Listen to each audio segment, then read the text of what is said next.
저희들 거의 100페이지에 가까운 답변서 내용 상세한 그 설명으로 배진환 변호사가 1시간 넘게 그 변론을 했는데요. 그 상세히 그 계엄의 경위에 이르게 되는 대표적으로 국회 독재의 여러 가지 모습과 그리고 가장 대표적으로 우리 부정선거의 문제, 부정선거 주로 의혹의 문제, 의혹이 제도적으로 규명되지 못함으로써 이러한 자유민주 질서의 위기에 대해서 그런 부분은 마지막 남은 헌법 수호자인 대통령이 어떤 비상 조치를 선거 시스템 지시와 같은 점검 지시와 같은 비상 조치를 할 수밖에 없었던 그러한 부분을 말씀드렸습니다. 2020년 4월 15일 총선 이후로 국민적인 의혹이 많이 커졌고 그런 부분에서 사실관계적으로 보면은 대통령께서 발표하신 담화에서도 사전 투표에 굉장히 국민들의 의혹이 많고 특히 사전 투표자의 명부가 제대로 검증이 되지 않는 부분에 큰 문제점이 있고 이 자리에서 부정선 자체를 이제 밝힌다는 것이 아니고 선관위 시스템 자체가 문제가 있어서 그 공정한 관리가 민주적 선거 제도에 합당하지 않은 문제가 있는 것을 그걸 점검을 필요가 있다라는 것을 이제 입증하고자 하는 거죠. 신속하게만 중요한 것이 아니고 물론 대통령이 이거기 때문에 그 신속하게 할 수 있으면 해야 되지만 중요한 것은 더 시절 진실을 발견하는 것이라서 그 부분과 관해서 주장을 하고 있습니다. 네.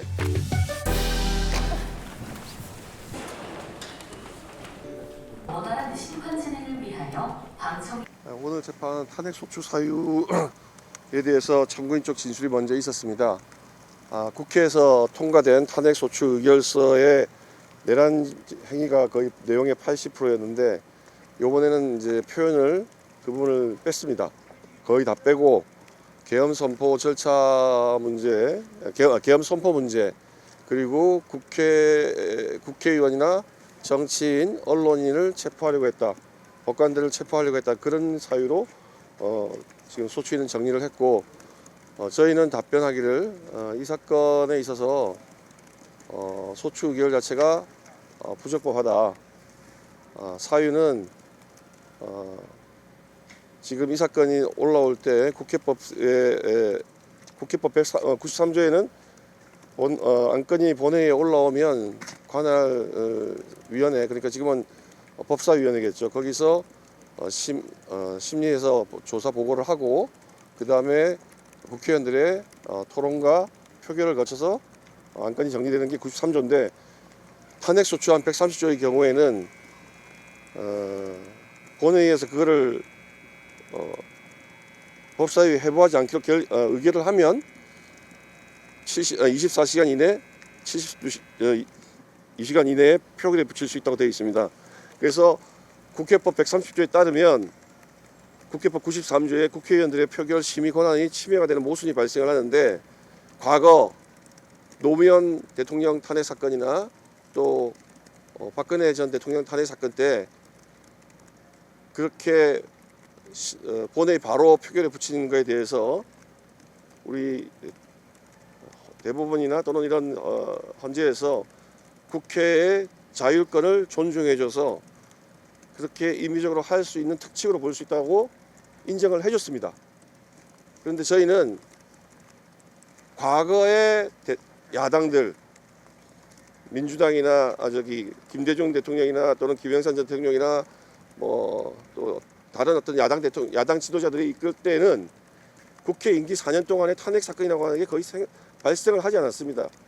국회의 자유권을 존중해주는 대신에 국회 스스로도 권력 분립의 견제와 균형의 원리에 따라서 그거를 신중하게 행사를 했습니다. 그러나 지금 민주당은 이번 탄핵 소추 이전에 22건을 했습니다.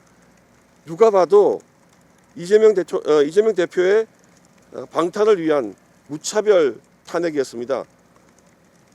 이재명 대표의 사건을 수사한 검사들 무더기로 탄핵하고 심지어는 판사도 탄핵하겠다고 협박까지도 하고 과거에 이렇게 탄핵 소추권을 남용한 사례는 없었습니다. 이제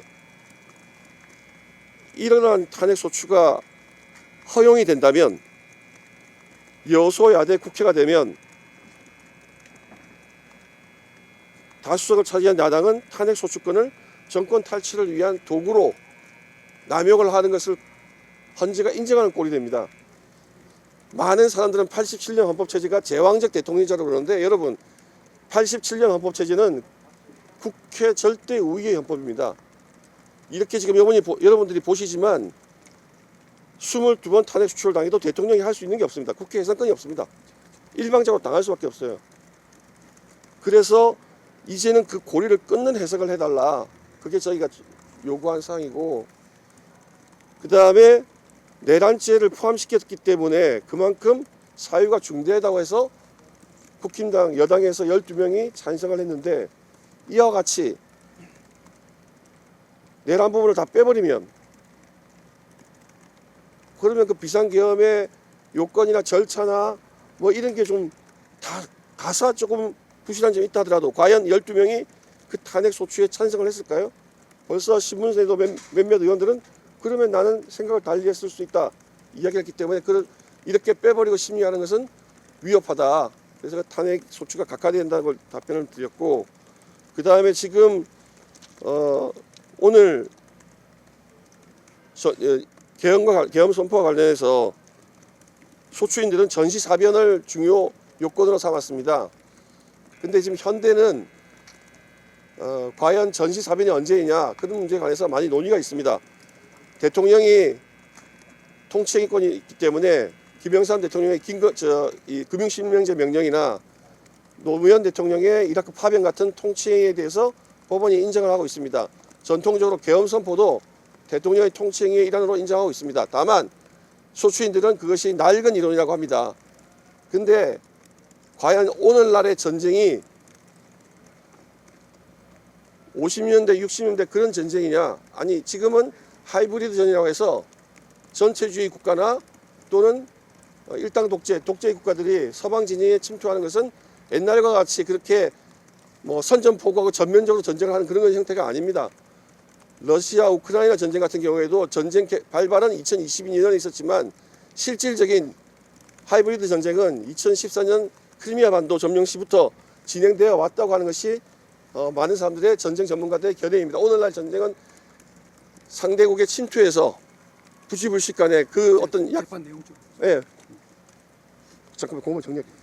그래서 저희는 대통령은 지금 우리나라에 아까도 말씀드렸지만 무차별 탄핵, 예산의 무차별 삭감으로 인한 어떤 국민 경제나 산업 경쟁력의 파괴, 더불어 가장 중요한 부정선거가 지금 국민들 사이에 의혹이 많이 제기되고 있는데, 저희가 좀 자세하게 또 말씀을 드리겠지만 개인이 그 부정선거 문제를 규명할 수 있는 단계가 지났습니다. 왜냐하면 선거 재판을 한 대법원이 이상한 투표지가 있다고 하는 건 인정을 했습니다. 그것도 실질적으로 보다 굉장히 축소해서 인정했어요. 형상기억종이라고 하는 형상기억 복원종이로 인식했기 때문에 빳빳하게 펴진다고 하는 그 사전투표지에 신걸 담은 투표지는 수천 장씩 나왔습니다.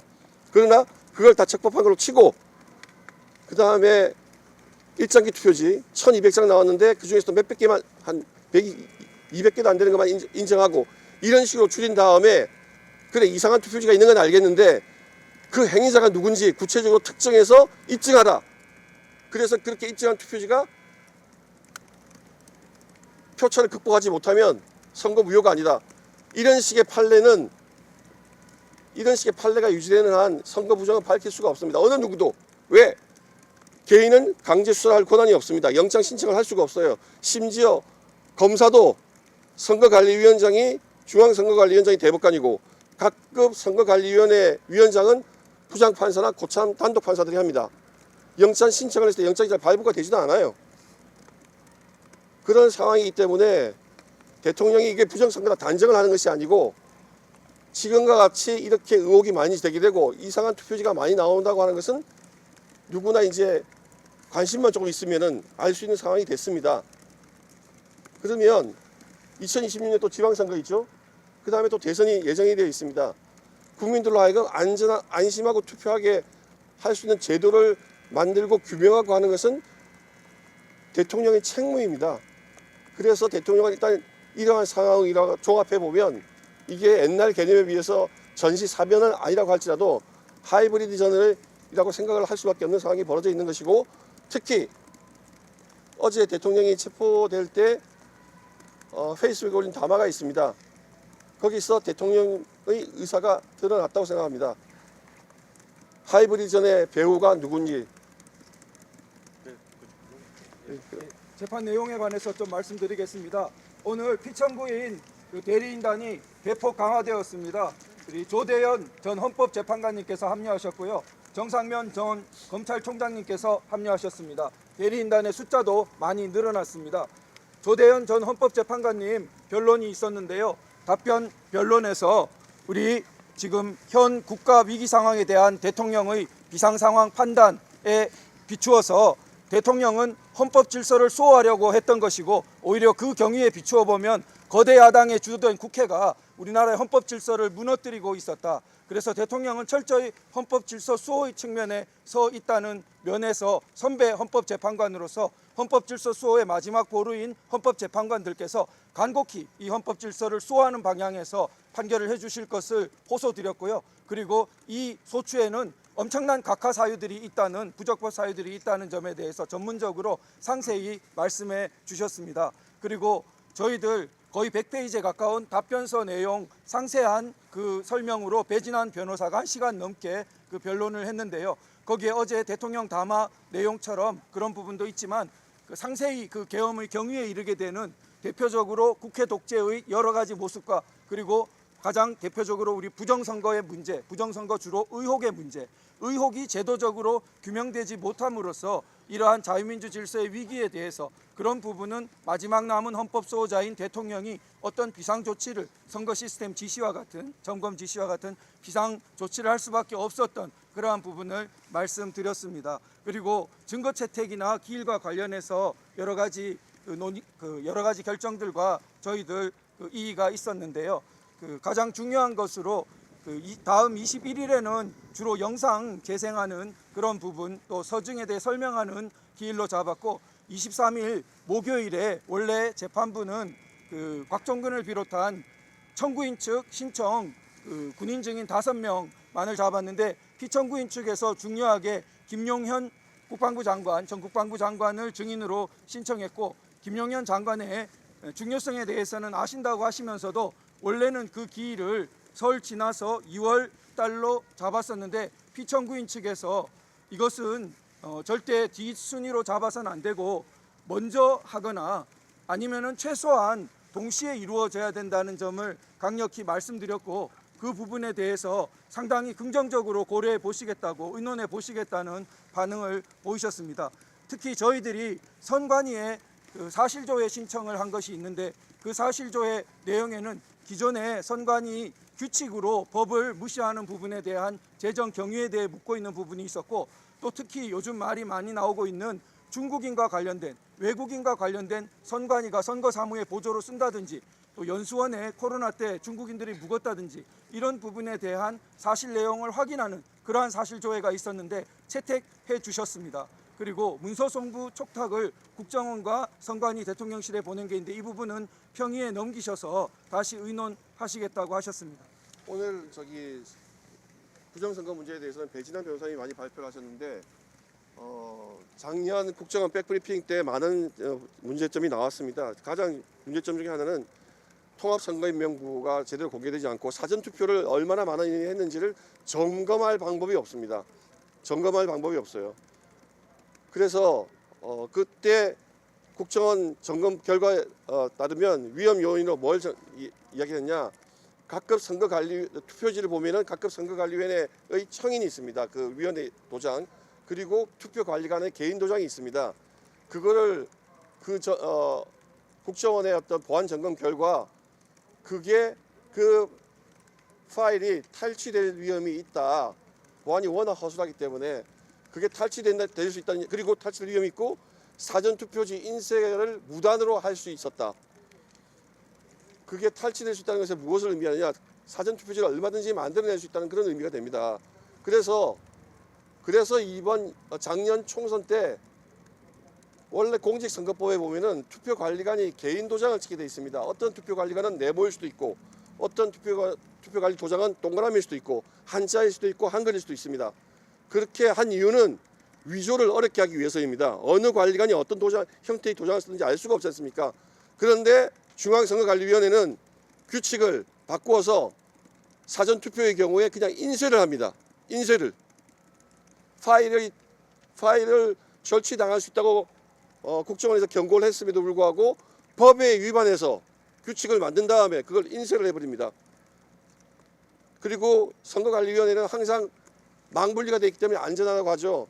작년 국정원 백브리핑 때 무슨 이야기가 나왔냐? 선거관리위원회는 인터넷망, 업무망, 선거망이 있는데 망간 분리가 워낙 취약해서 망간 접점이 생길 수 있고 심지어는 제외 공간에 있는 그 투표소에서도 얼마든지 그걸 뚫고 들어가서 선거망에 침투할 수 있다. 그렇게까지 상황이 나와 있습니다. 따라서 작년 국정원 보안 점검 때 선거관리위원회가 잘 협조를 하지 않아서 전체 점검해야 될 PC나 서버 중에서 개수가 5%만 한 거예요.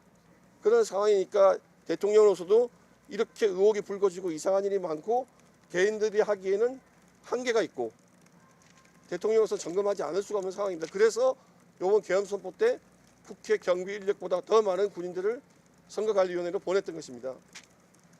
예, 잠깐.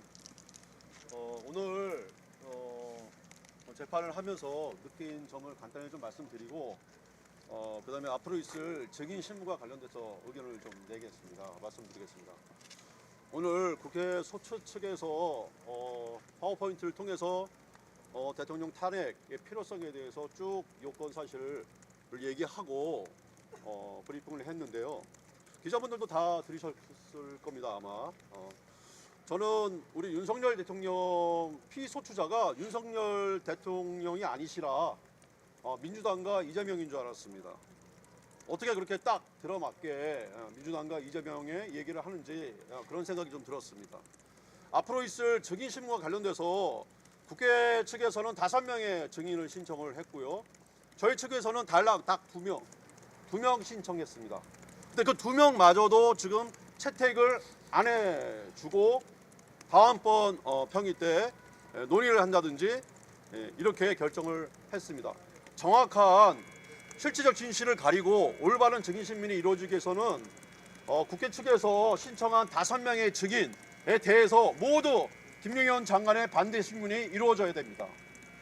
그럼에도 불구하고 김용현 장관의 지금 신문에 대해서는 뒤로 누출 계획을 갖고 계신데 이는 앞에서 진술이 오염된 증인들을 모두 진술을 받아서 여론을 통해서 대통령과 불리한 진술을 언론에 내게끔 하고 그 이후에 김용현 장관의 진술을 듣겠다는 것인데 그것은 올바른 재판이 아니라고 보여집니다. 올바른 재판을 하려면 당연히 저희 쪽에 유리한 증인도 증인신문을 해야 되는 거 아닙니까? 그렇다면 당연히 매 증인마다 모두 연결되어 있는 김용현 증인의 증인 신문이 반드시 이루어져야 된다고 생각합니다. 아니면 최소한 김용현 증인이 가장 먼저 증인 신문이 이루어져야 됩니다. 그런데 가장 오염되었다고 하는 곽종근 특전사령관부터 증인 신문을 한다는 것은 분명히 의도된 어떤 뭔가가 있다고 보여집니다. 따라서 이렇게 계속 증인 신문 과정에서부터 불공정하게 이루어지는 것은 좀 납득하기 어렵고 한 방향을 위해서 가는 것처럼 오늘 느껴졌습니다. 변호사님 한 분 누구셨죠? 증인 신청하신 김용현 김현태입니다. 707 부대장. 예. 사실 더 그 많지 증인도 않습니까? 앞으로 더 많지. 예, 앞으로 이제 계속 증인 신문을 낼 건데요. 일단 저희가 신청한 게 2명입니다. 국회 측에서는 5명이고요. 근데 앞으로 우리는 더 많이 낼 겁니다. 근데 저희가 낸 2명조차도 지금 받아들이는 게 이렇게 어려운데 어떻게 하겠습니까, 이게? 예. 잠깐만 그 준비 절차 기일 내에서부터 지금에 이르기까지 이 증거 법칙에 대해서 계속 피청구인 측은 주장을 해왔습니다. 이 사건은 박근혜 대통령 사건하고는 근본적으로 다릅니다. 본질적으로 이게 내용이 다릅니다. 소추 사유마다 다릅니다. 여러분이 잘 알다시피 이 사건의 경우에는 그 내란죄가 그 소추 사유의 대부분이었습니다. 80%입니다. 그 내란죄를 가지고 소추 의결을 했지 않습니까?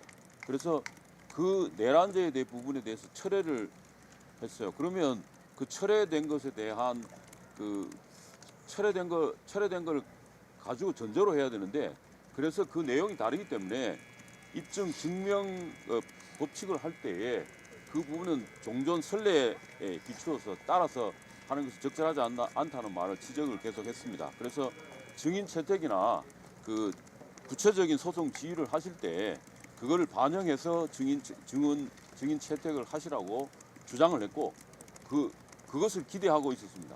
근데 오늘 진행한 것을 결과를 보면 아까 말씀하신 것처럼 청구인이 주장한 5명의 증인 신청을 그대로 바로 채택을 하고 먼저 증인들을 기일을 먼저 잡았습니다. 그런데 잘 아시는 것처럼 구체적인 포고령이라든지 기시를 한 사람이 국방장관과 대통령 사이에 이 계엄 선포가 중요 부분이 있는데 나머지 5사람은 지시를 구체적으로 국방장관이나 다른 사람은 지시를 받은 사람들입니다. 그래서 계엄의 내용에 대해서는 잘 알 수가 없는 것이죠. 구체적인 진행. 그러니까 김영현 장관에 대한 5명이 신청을 청구인이 신청하는 부분과 더불어서 김영현 장관이 같은 기일에 진술을 해야만 비로소 그 계엄의 내용이라든지 구체적인 실체가 바로 증명이 될 수 있는 상황일 겁니다. 그런데 김영현 장관은 후일에 같이 진행을 하지 않고 먼저 진행한다고 하는 겁니다. 그리고 지금 김현태 증인 신청한 것은 현장에 707 부대가 현장을 지휘한 사람입니다. 그러면 국방장관이 지시한 내용이 구체적인 그 5사람에서 다시 또 지시를 내려가서 구체적인 현장 지휘를 한 사람이기 때문에 같이 증언을 해야 마야 실체적 진실이 밝혀질 거 아니겠습니까? 그런데 이제 지금 증언 채택한 것으로 보면 현재 채택한 것으로 보면 청구인이 소추인 측이 정한 5명을 먼저 신문하는 걸로 돼 있고 제일 나중에 김영현 장관을 하도록 그렇게 지금 배정을 했습니다. 그리고 그런데 다만 우리가 주장을 했고 그래서 이거는 합당하지 않다. 전체 관련이 된 것은 김영현 장관은 5사람하고 다 같이 그 반박을 하고 반대 신문이 보장이 돼야만 실체가 진실이 발견된다. 이렇게 주장을 해서 먼저 할 것인지 여부를 내일 평의에 결정하신다고 했습니다. 근데 차후라도 한 기일에 청구인이 주장하는 그 증인만을 신문한다 그러면은 실체적 진실이 발견될 수가 없는 부분이 있는 점을 주장했고 그것이 이제 그렇게 채택되어야 여러분들이 말씀하신 것처럼 그 제대로 된 실체 관계가 증명이 될 것으로 봅니다.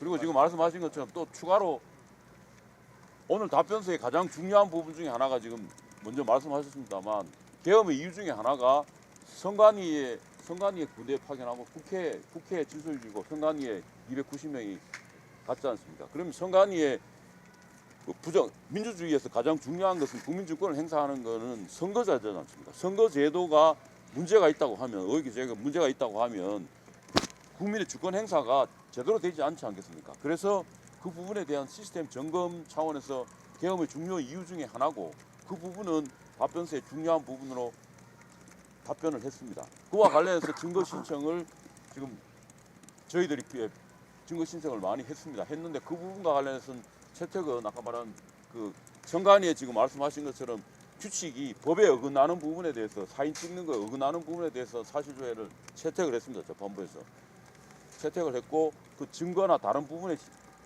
그 판단에 대해서 증거 채택에 대해서는 내일 평의에 결정하신다고 했습니다. 그래서 그거는 내일 평의를 결과를 보고 진행되는 것을 구체적으로 살펴봐야 할 것 같습니다. 그래서 우리가 속단할 것은 아니고 다만 분명히 말씀드린 것은 증거 채택 방법을 대통령이 유고돼 있고 탄핵 심판이라는 대통령이 국정 책임자고 지금 현직 대통령이고 결론이 어쨌든 신속하게 해야 될 부분도 있습니다. 국정이 장기단. 그러나 중요한 것은 국민이 선출한 유일한 대표자고 국정이 책임자인데 그것을 탄핵 여부를 결정하는 데 있어서는 충분한 제대로 된 법적 절차에 따라서 심리가 이루어지고 그에 따라서 사실관계가 규명된 상황에서 판단이 되어야 한다는 말씀입니다. 그래서 그런 차원에서 재판부의 증거 채택이나 이런 부분을 행위 결과를 지켜보겠습니다.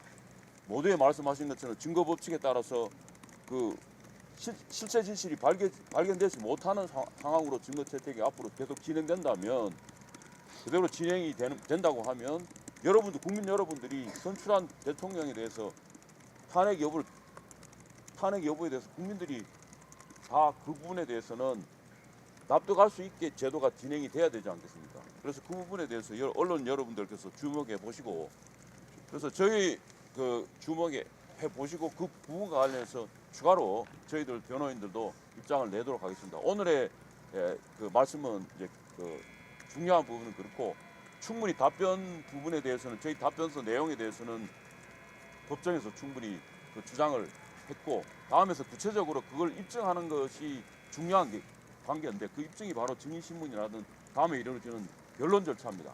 그 변론 절차에 대해서 충분히 시간을 가지고 효과적으로 실체 진실이 밝혀지고 여러분 국민도 이게 그 헌법재판소만 재판하는 게 아닙니다. 이 탄핵 재판은 국민이 선출한 대통령이지 않습니까?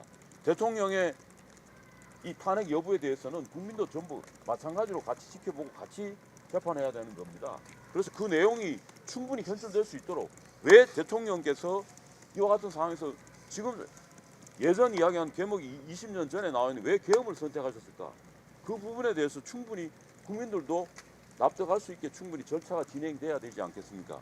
그 차원에서 우리가 주장을 하는 것이고 그래서 법정에서도 변론 우리 피청구인 대리인들이 신속하게만 중요한 것이 아니고 물론 대통령이 이거기 때문에 신속하게 할 수 있으면 해야 되지만 중요한 것은 더 실제 진실을 발견하는 것이라서 그 부분과 관해서 주장을 하고 있습니다. 네.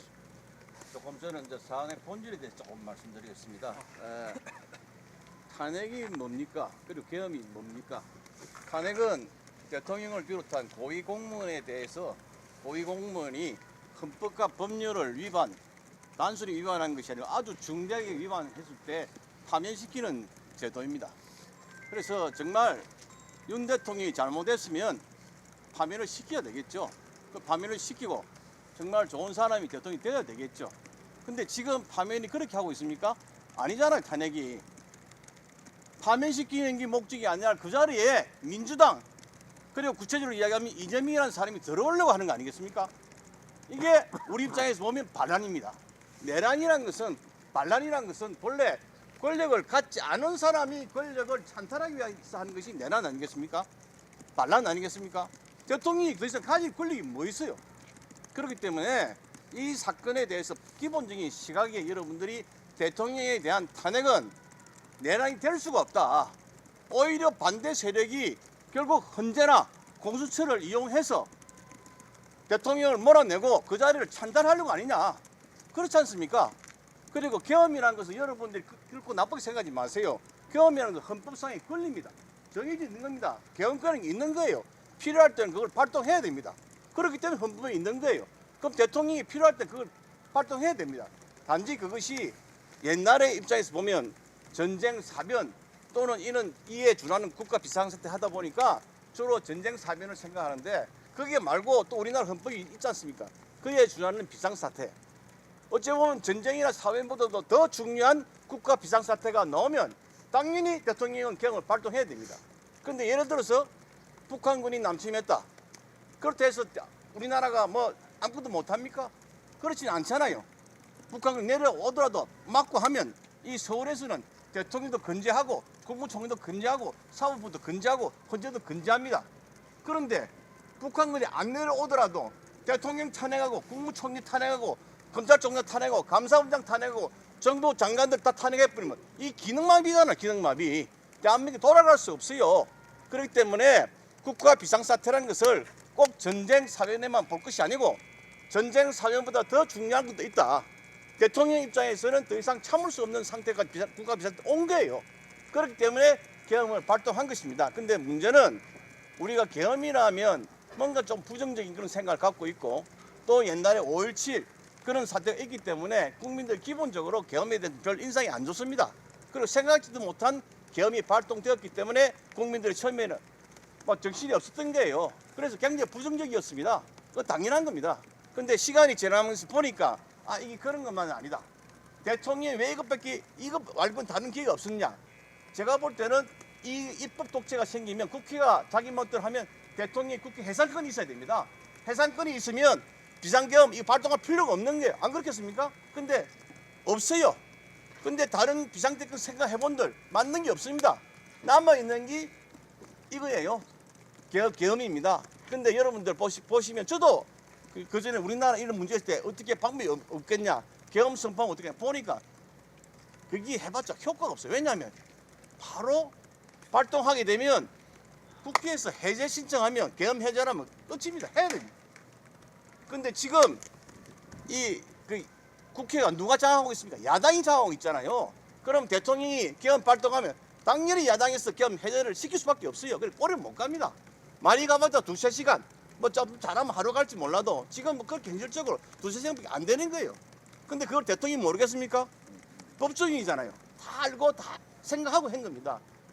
결과적으로 뭐냐면 이걸 해가지고 2~3시간 후에 끝난 것도 알고 단지 그건 뭐냐? 내가 뭔가 이 국회가 잘못한 거, 야당이 잘못한 것을 이제 국민들이 알리겠다. 그렇게 이해하면 이게 간단히 해결됩니다. 그래서 두 가지, 하나는 국회, 하나는 선관위.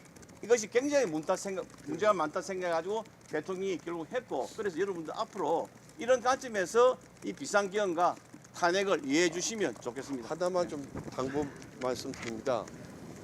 대통령께서 15일 날 올린 페이스북 담화문을 보시면 부정선거 문제에서 굉장히 노심초사하고 있다는 것을 알 수 있습니다. 언론에서 좀 더 그냥 음모론에만 치부할 것이 아니라 좀 취재해서 많이 보도를 해주셨다면 사태가 이렇게 되지는 않았을 거라고 생각합니다. 법원에서도 말했지만 범인은 잡지 못했습니다. 그러나 이제 많은 국민들 중에서 조금 아는 사람들이 생겼죠. 사전투표나 심지어는 본투표하면서 나오는 그 신권다발 같은 형상기억 복원종이로 인쇄했다고 하는 그 터무니없는 투표지들부터 시작해서 많은 문제점들이 있습니다. 이런 문제점들에서 우리 언론인 기자분들께서 취재하시고 많이 보도해 주시고 했다면 지금 우리나라 선거 시스템이 얼마나 엉망진창인지 알 수 있을 것입니다. 우리 여기 계신 도태호 변호사께서 굉장히 고생하시면서 소송을 했는데 대법원 판결문에서 이런 게 있어요. 원고 대리인이 하도 통합 선고 달라고 해서 선거인 명부 줘서 줬더니 아무것도 입증하지 못하더라. 근데 준 통합 선거인 명부가 성만 있어요. 홍길동이면 홍만 있고 투표 성도 없고 투표 생일도 없고 뭐 주소지도 없고 뭐 출생 연도만 있고 투표했다 안 했다 뭐 이런 것만 있고 그걸 가지고 어떻게 점검을 합니까? 외국의 선거 오디터는 그렇게 하지 않습니다. 그래서 여러분들 한번 취재를 해보세요. 취재를 해주시고 좀 보도를 해주십시오. 얼마나 이상한 투표지들이 상상을 못한 것들이 많이 나와요. 여러분들 다 투표하셨지만 우리나라 정식 기표인은 찍으면 선이 아주 곱게 가늘게 나옵니다. 개표 현장에 가서 재검표 현장에 가면 인주가 여러분들 많이 투표했을 때 보는 그 인주가 형태가 아니에요. 우리도 모르는 사이에 이게 그러니까 하이브리드전인 겁니다. 하이브리드전. 모르는 사이에 국민의 신성한 주권이 잠식되고 있는 겁니다. 그러면서 우리 이 국가 경제나 국가의 중요한 이익들은 넘어가고 있는 거죠. 그러다가 어느 순간이 오면 그때 깨달아서 저항하기에는 이미 늦은 순간이 올 수 있는 겁니다. 대통령은 여러 가지 정보를 취합해서 제도 내에서 해결이 안 되니까 해결을 해야 될 검찰, 경찰, 법원이 해결을 못하니 남은 건 대통령밖에 없는 거죠. 대통령도 법조인이시고 검사도 한평생을 사신 분인데 그냥 2년 반 지나고 나면은 그냥 당신께서 그냥 편하게 생활 얼마든지 할 수 있죠. 이런 위험이 있다고 하는 걸 왜 모르겠습니까? 그러나 대통령이기 때문에 여러 가지 올라오는 정보 보고를 보면 그 담화문에도 있지만 시체는 널브러져 있고 피는 흥건하고 그런데 범인이 누군지 모르고 언제 생긴 범행인지 모른다고 덮을 수는 없는 거 아닙니까? 당부드리는데 우리 기자분들께서 음모론에 치부하지 마시고 많이 취재하십시오. 2020년 미국 선거도 이제 20일 날 트럼프가 취임을 하면 2020년 선거 부정에 대해서 조사 들어갑니다. 그 문제는 한국하고도 관련이 생긴 게 나올 겁니다. 상황 관련해서 질문해도 될까요? 네. 그렇게 윤석열 장관이 중요한 중요한 증인인 거는 뭐 공감이 되는데 이번에 호령 관련해서는 김영환 전 장관 측에서는 뭐 전체적으로 대통령의 검토했고 뭐 착오가 없었다. 뭐 아까 뭐 답변서 얘기랑 또 뭐 답변해 주시긴 했는데 재판부에 이게 지금 작성 과정이 그럼 좀 정확히 어떻게 된 건가요? 이렇게 조금만 그거는 다음에 차에 증인- 답변하겠습니다. 증인 그거는 증인 증인 신문 과정에 차에 아마 답변하겠습니다. 김영현자가 자연스럽게 통해서 나올 겁니다. 아마 모든 예, 과정이 예, 다 나올 예. 겁니다. 그때 한번 참조해 주십시오. 지금 당장 말씀드리는 건 저희도 그렇고 김영현 장관 측이랑 정확히 어떤 내용을 했는지 뭐 상의한 바가 없기 때문에 일단 증인을 불러서 김영현 장관의 증언을 들어봐야 될 것 같습니다. 다만 분명한 건 포고형과 관련돼서는 모든 과정은 김영현 장관이 미리 좀 준비를 했고 공소장이 나오지 않습니까? 예, 그 사실 이 상은 저희도 알 수가 없습니다. 그래서 불러서 자세히 물어볼 겁니다. 언론 보도 관련해서 차 변호사님은 박문진 이사는 지금도 하고 계신 건가요? 네, 하고 있습니다. 이렇게 왜 하고 있냐면 예. 네? 네, 왜 하고 있냐면 방통위원장을 탄핵했고 방통위원을 선임 안 한 상태에서 저는 이제 임기가 끝났는데 그 집행정지가 되는 바람에 후임자가 임명이 안 돼요. 방문진법에 보면은 후임자가 임명될 때까지 그냥 임기를 계속 해야 된다고 때문에 지금 그냥 현재 상태는 임기는 끝났지만 이사는 하고 있습니다. 이사 하시면서 윤석열 대통령 이렇게 심판에서 대리하시는 것이 예, MBC 관리 감독에 지장을 주신 전혀 그렇게 생각하지 않습니다. 전혀 그렇게 생각하지 않습니다.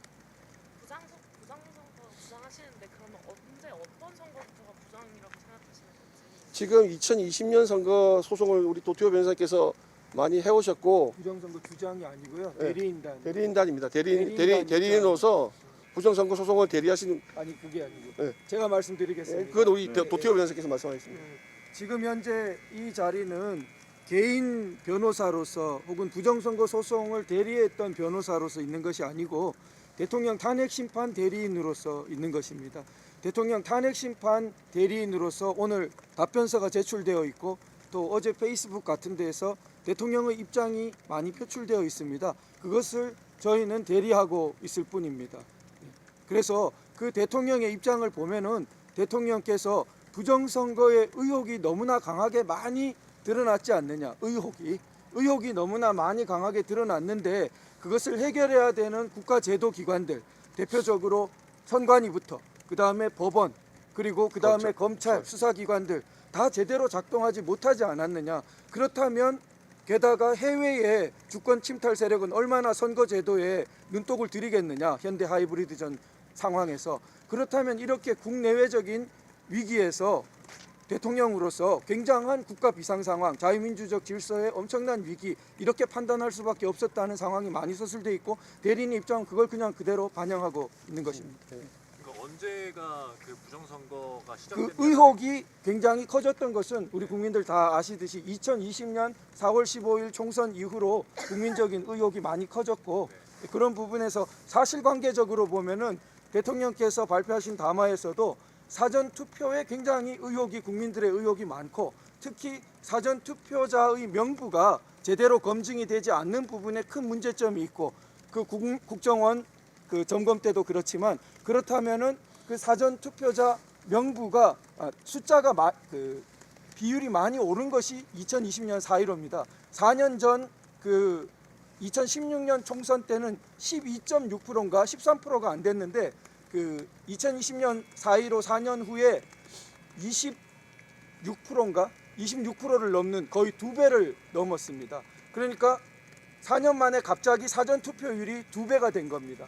그리고 그때부터 굉장히 국민들 사이에 이 선거 부정에 대한 의혹 그리고 선거 불신이 굉장히 퍼져 나갔습니다. 그래서 그런 부분이 특히 좀 지적되어 있고 그렇습니다. 과거에 부정선거가 있었다거나 중국인으로부터 외국인의 불법 활동이 있었다라는 게 이제 주장이신 거잖아요. 주장이 아니고 의혹 제기입니다. 예. 그런 의혹이 있었죠 국민들 사이에. 이를 정도까지 아주 위험한 상황에 이르렀다라는 거를 이제 재판부에 설득을 하셔야 되는데 그 관련된 자료 같은 것도 제출하실 계획이 있습니다. 네. 그런 부분은 당연히 특히 이제 아까 전에 말씀드린 것처럼 법원에서 가로막히고 선관위의 자정이 제대로 되지 않고 수사기관이 제대로 작동하지 못했다는 것을 저희가 기초 자료를 내고 법원의 그 도움을 받아서 앞으로 그런 부분은 상세하게 제대로 좀 규명이 돼야 된다고 생각됩니다. 그런데 증거 신청을 예. 통해서 네, 증거 구체적으로 이제 입증해 나갈 겁니다. 아니, 주로 이제 부정선거 여기 이 자리에서 부정선거 자체를 이제 밝힌다는 것이 아니고 선관위 시스템 자체가 문제가 있어서 그 공정한 관리가 민주적 선거 제도에 합당하지 않은 문제가 있는 것을 그걸 점검을 필요가 있다라는 것을 이제 입증하고자 하는 거죠. 이 재판 과정에서 부정선거를 완전히 규명하는 것은 어렵습니다. 아까 말씀드렸지만 이거는 그 일개 수사기관이 할 수 있는 것도 아니기 때문에 대통령이라고 해서 대통령이 어떤 국가 그 원수 국가 이 행정부의 수반으로서 그걸 지휘해서 가야 겨우 그게 나올 수 있을 정도의 문제이기 때문에 다만 저희 재판 과정에서는 그런 어떤 부정선거 의혹을 제기할 수밖에 없는 많은 문제점이 있고 대통령으로서는 국가의 제도를 통해서 그게 해결되기를 바랬는데 그게 지금 해결이 안 되고 있기 때문에 그래서 어떤 대통령선 조치를 취할 수밖에 없다. 그런 상황을 저희가 주장 입증하려고 합니다. 네, 포고령 관련해서 하나만 더 여쭤보면 네, 어차피 김용현 전 장관 증인 신문하면은 밝혀지겠지만 혹시 대통령께서는 이거를 잘못 베꼈다는 걸 언제부터 좀 알고 계셨는지 이 부분만 좀 말씀 부탁드립니다. 그거는 정확히 알 수 없고 김영훈 장관 그거는 뭐 구체적인 증인 신문 할 때 예. 밝혀질 겁니다. 그리고 포고령 자체라는 거는 지금 말씀하신 것처럼 계엄의 구체적인 실행이 가능한 것인데 이 계엄 선포를 하셨잖아요. 하시고 그다음에 그거 견제 장치가 국회의 해제 요구단 말이에요. 그 해제 요구에 의해서 해제 요구가 결의가 있었고 그다음에 6시간 40분 만에 해제가 됐지 않습니까? 그래서 해제 요구를 받아들여서 대통령이 해제 선포를 했잖아요. 그러면 구체적으로 실행 자체가 그 규정 자체가 실행이 되지 않았습니다. 구체적으로. 근데 계엄 선포니까 이제 계엄 선포니까 구체적인 그 내용이나 이런 것들이 계엄 선포의 그 형식에 맞춰서 돼야 되니까 이제 그런 건데 그 부분의 구체적인 것은 지금 장관의 신문을 통해서 밝혀집니다. 그거는 그 부분은 지금 뭐 오늘 말씀드리는 거는 증인 신문을 통해서 저희들이 밝히겠습니다. 네. 입증하겠습니다. 김용현 장관 측 변호인이랑 좀 소통을 하고 계신 건가요? 아 지금 아니, 통하지 않고 있습니다. 향후에 좀 하실 계획이 있으신지. 그건 모르겠습니다. 오늘 오전에 추가 변호인단 선임께 제출하셨는데 왜 오늘 제출을 하셨는지 그 사유를 좀 간단하게 설명해 주실 수 있을까요? 참여 의사가 이렇게 좀 늦게 왔던 분도 있고 여러 가지 사정이 있었습니다. 변호인 선임서는 오늘 낸 게 아닙니다. 며칠 전에 냈고 오늘 참석하는 통보를 이제 한 거고요. 왜 이제서야 제출하신 건지. 변호인 선임서 이게 먼저 제출하신 분들이 계신데 나중에 이제 제출하신 분들. 그거는 추가 선임이 추가로 추가로 선임하니까. 근데 이제 오늘부터 이제 본격적인 예, 본격적인 재판이 변론이니까 전에는 그렇죠. 합류하실 때 어떤 의사를 좀 밝히셨는지. 구체적인 의사는 뭐 재판에 참여해서 이거를 이제 그 경험과 지식을 보태 주시는 거죠. 그러니까, 예, 예. 대통령께서 체포돼 계셔가지고 지금 체포 심사받고 계신데 본인이 하신 건 아니지만 지금 이런 상황이 좀 향후에 탄핵 재판에 어떤 영향을 줄 수 있다고 보시는지 어떻게 좀 본인 그러니까 이게 사실은 이게 대통령이 지금 출석권이 있는 거잖아요. 이게 그래 출석권이 있기 때문에 잠깐만. 잠깐 공식적인 아직 그게 공보적인 자제. 거라. 예. 구체적인 거는 그 출석 저희는 오늘 재판에 관해서만 말씀드리겠습니다. 예. 출석이나 이런 여부는 추후에 말씀드리겠습니다. 지금은 예정은 정해진 건 없으신가요? 현재로서는 정해진 건 없습니다.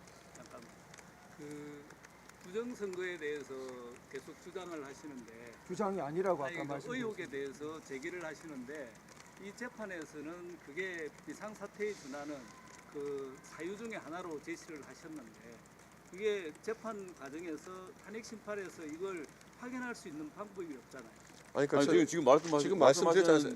그 아니 그러니까 그거에 대해서 이게 어떤 형사 재판을 위한 재판이 아닌데 그 사유를 사실은 대통령이 비상계엄을 할 수밖에 없었던 상황을 증명하기 위해서 하는 건데 그게 확인을 할 수 있는 방법이 없잖아요.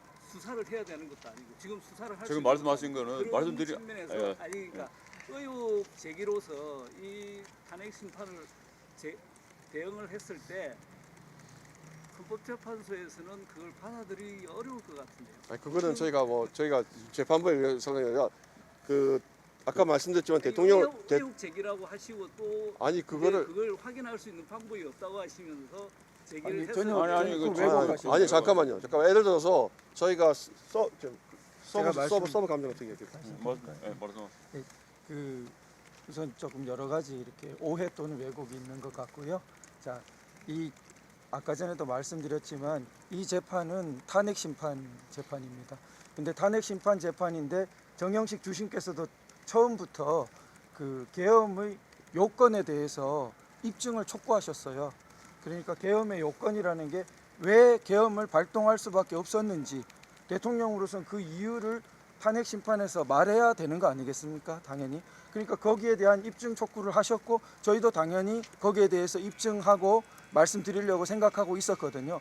그러면은 왜 계엄을 할 수밖에 없었는지에 어제 대통령 그 담화 그 페이스북 발표를 보시더라도 큰 축이 하나는 국회, 하나는 이 선관위 이렇게 큰 축이 있지 않습니까? 그러면은 왜 계엄을 할 수밖에 없었는지에서 그것이 아까 전에 말씀드린 국민들 사이의 의혹이 이것은 개인이 갖는 의혹이 아니고 국민들 사이에 사실 여론조사 비율로도 상당히 높게 나오지 않습니까?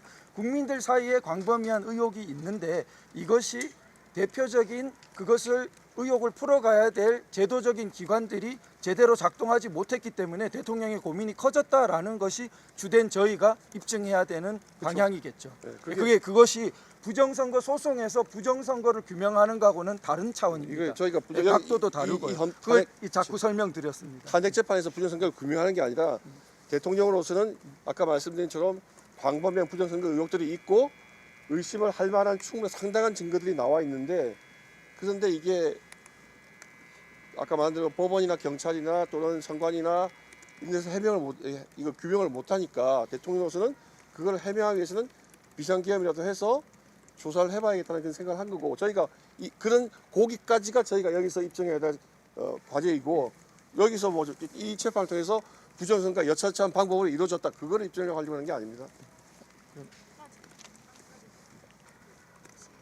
대통령 측도 증인 5명 신청한 게 아닌데 아까 문영래 장관님 김영현 장관이 김현택을 투표 선물 이렇게 신청했다고 하셨는데 5명 아닐까요? 우리 측이 몇 네네. 명을 신청? 우리 일단 2명. 2명 일단 오늘 2명입니다. 일단 두분 추가로 신청하실 거예요? 추가로는 있습니다 계속. 앞으로 많이 있습니다. 어떤 분도 신청하실 계획인지 일단은 사건의 구체적 진실을 좀 밝혀야 되기 때문에 사건과 관련된 사람들은 가능한 불러서 당시에 어떤 뭐 진짜 국회에 봉쇄가 있었는지 봉쇄라는 거는 또 통제랑은 틀린 개념 아니겠습니까?